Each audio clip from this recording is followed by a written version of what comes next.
সকালের পড়ে থাকা কিছু মোচার ঘন্ট কেউই আর খেতে চাইছিল না। তো মাথায় এলো এটা দিয়ে চপ বানিয়ে ফেললে কেমন হয়।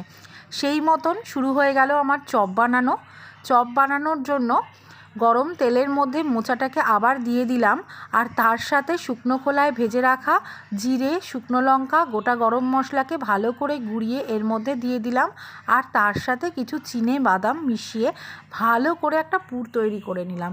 এবার সেটাকে গোল গোল করে হাতের সাহায্যে চ্যাপ্টা করে চপের আকারে গড়ে নিয়ে তারপরে বেসনের গোলা তৈরি করে বেসনটাকে ভালো করে ফেটিয়ে নিলাম।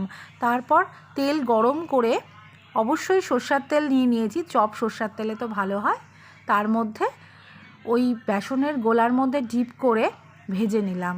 নিয়ে এবার একটা বাটির মধ্যে তুলে সার্ভ করে দিলাম। ব্যাস, সাথে সাথে উঠে গেল এতগুলো চপ।